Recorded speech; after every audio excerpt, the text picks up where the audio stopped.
Hi friends, my name is Jess and welcome to my channel, Books Past Bedtime. If you're new here, I post a new video every Sunday and Wednesday, and my favorite genres to read are thrillers and romance, and I'm really passionate about recommending books with queer characters. So if you're interested in any of that, definitely subscribe below. I would love to have you in my little bookish community. Alright, today I'm bringing you my May TBR. As usual, I have about 20 books on this list. We'll probably not get to all of them. I don't want this video to be super long, so let's hop right into it. So if you're not new to my channel, you might know that I make really ambitious TBRs and usually only finish about 50% of them. So we have more carryover from last month. I'm just going to run through the titles and authors of these books really quick, and if you want to skip, you can, or if you haven't seen my previous TBRs and are interested in what these books are about, I will definitely link those up above so you can go watch those previous TBRs. But books that I am carrying over from previous month's TBRs into this month are The Cost of Knowing by Brittany Morris, May the Best Man Win by Z.R. Eller, Written in the Stars by Alexandra Bellafleur, It Had to Be You by Georgia Clark, Delilah Green Doesn't Care by Ashley Herring Blake, and I'm So Not Over You by Kasoko Jackson. Now, like I said, if you want to hear what all of those books are about, definitely go check out those previous TBRs. I feel like I've talked about these books on my channel a lot already, so there you have it. Hopefully this month is finally the month that those get read. Now, moving on into newish things. First, I'm going to talk about all of the book club books that I want to read this month, including like buddy reads and other things like that. So first of all, if you didn't know, I do have a monthly book club that I host with my friends Christine, Rachel, and Nicole, and it's called the Fantasy Series Book Club, where we read controversial fantasy series, see where we stand. We have a live show discussion every month, and we also have a Discord that we would love for you to join. I link it down below in the description of every video, so definitely check that out. We are currently reading the Poppy War series. We are actually supposed to already be done with it, but we're kind of playing a little bit of catch up because our lives have just been really busy recently. But because of that, we're going to do both the Dragon Republic and the Burning God live shows this month. So if you're interested in reading along with us, there's definitely still time to participate. So if you want to pick these up, go for it. So if you didn't know, the Poppy War series follows our main character, Rin. Rin is a war orphan and has never really fit in her whole life. So once she turns 18, she really wants to get out on her own and improve her situation in life. So she studies really hard for this entrance exam into these academies. She does really well and she gets accepted into the best military academy in their like province. She ends up doing really well, but she's one of those characters who, though she's like the chosen one, she has to work so hard for everything she gets, and she's just a really super interesting character to follow. She's very morally gray, but in the midst of her education, the country devolves into war and she is shipped off and forced to join the military. She's put in this, I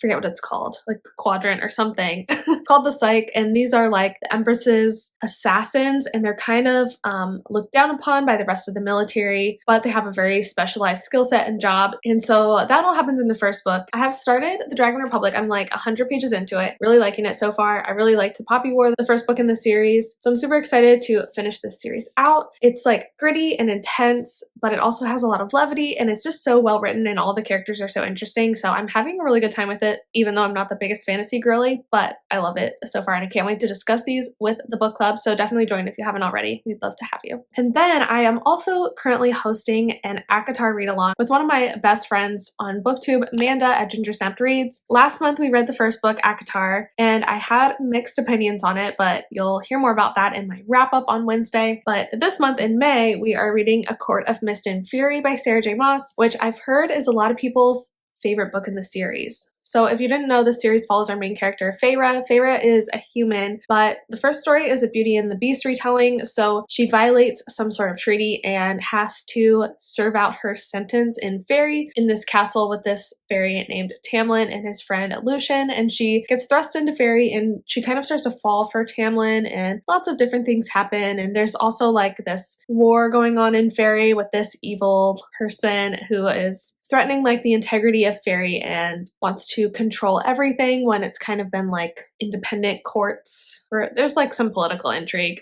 You know, I've had very mixed feelings about the first one, but I've heard that this one is so good, so I'm super excited to get into this one. We are starting it on May 5th. We're doing Cinco de Mayo sprints and starting this book, so definitely come and join. even if you're not reading this, it'll be a fun time. Hopefully there's more like juicy romance in this one. Finally met Rhysand, so I'm excited to see more of him in this book, and I know it's going to be a really fun time. So there's a Discord for this read along as well if you would like to join, linked in the description. And speaking of Amanda, she also has a book club called the Sugar and Spice Book Club that she posts with our other friends, Sarah from Sarah's Shelves and Lachlan. I forget her channel name. It's so funny because she just recently did a video where she mentioned me and she was confused about my handle, and now I can't remember hers. So sorry, Lachlan. Love ya. They are reading Something Wilder by Christina Lauren in May, and so I definitely want to join in because I wouldn't say I'm very interested in this book, but I am interested in it and would like to read it. So I believe that this is a second chance romance following these two exes who have a like coincidental reintroduction. Lily is like a tour guide in the Grand Canyon, I believe, for like hikes and camping trips, and Leo, her ex-boyfriend, shows up as one of her groups that she's supposed to lead on this trip, and she doesn't really want anything to do with them, but she's very professional, so she takes them out. And I think that they have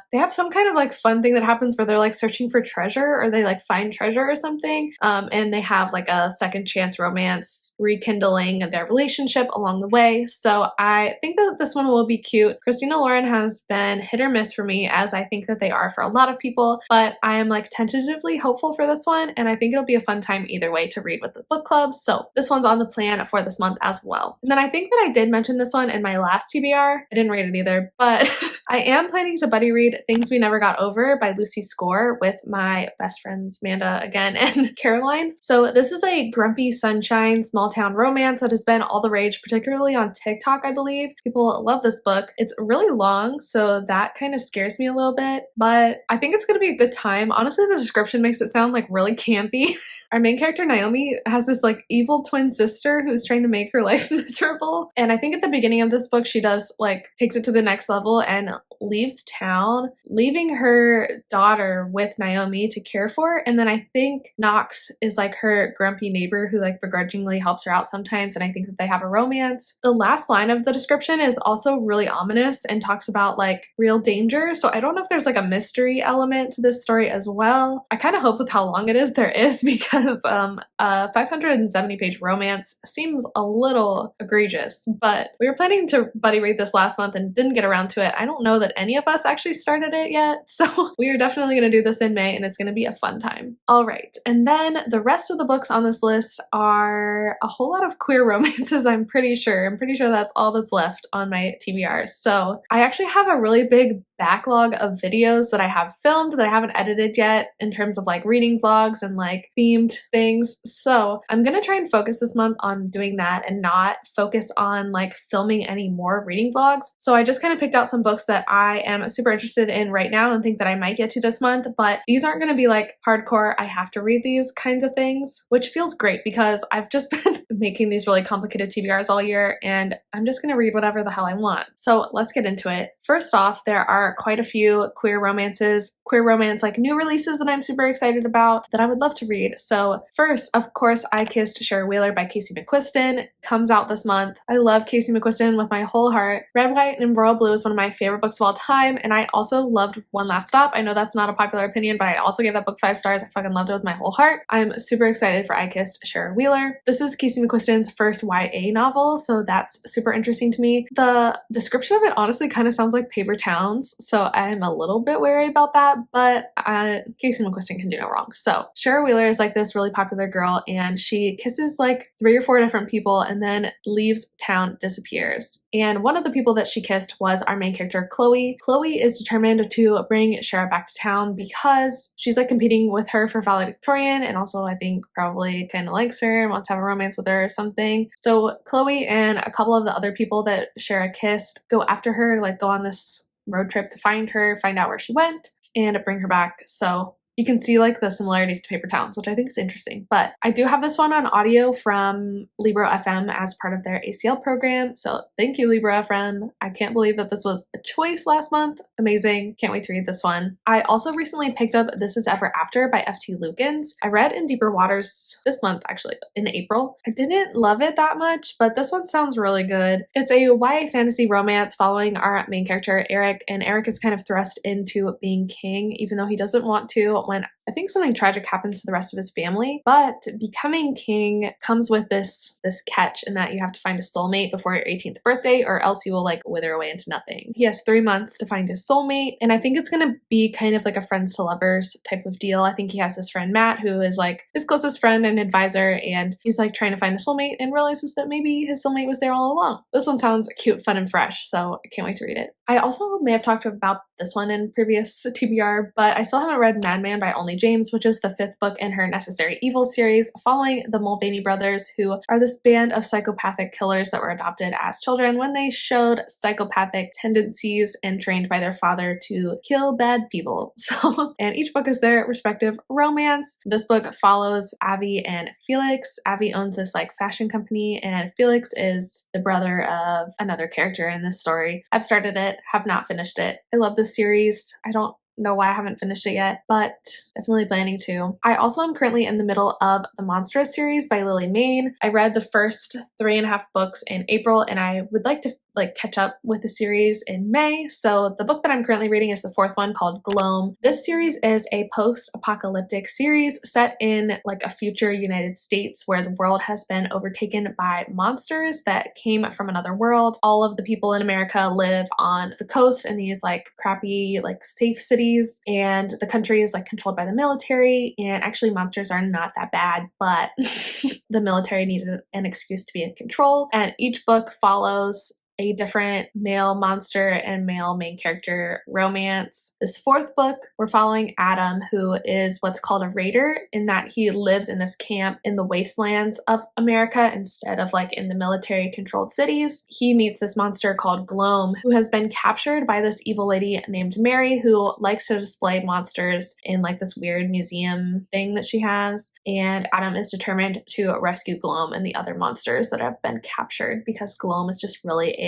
intelligent sweetheart. So the series is a lot of fun, and it's really interesting like plot wise. I love all the characters so much. Every book in the series so far has gotten 5 stars from me. I'm obsessed with it, and I can't wait to finish this one. This one is out as well as the 5th book, called Moth, and in this book we've already met both of the main characters. Moth, I think we met him in the 3rd book, which is my favorite by the way. His love interest ends up being Charlie, who we meet in the 2nd book, who is like the best friend of Hunter, the previous love interest. I'm not really sure of the like plot and the dynamics of that one, but I love both of the characters, so I'm super interested to read their romance. This one is very long, but I think it's going to be a fun time, so definitely want to catch up on this series this month. The last couple books on this list are all female romances. June, as we know, is Pride Month, and I would really like to put out a female recommendations video next month, so I want to read a couple more romances to really like hopefully make a good comprehensive video full of books that I really love. So I hope to get to a couple of these this month and perhaps include them in that video if I like them. So the first one I have on my list is The Devil Wears Tartan by Katya Rose. So this is an enemies to lovers romance between these two women who are Highland dancers, and they are direct rivals and have always hated each other. But now that they are going to college, they're going to be going on stage one last time to compete for this scholarship, and they're put in direct competition, so the stakes are higher than ever, but of course they fall in love.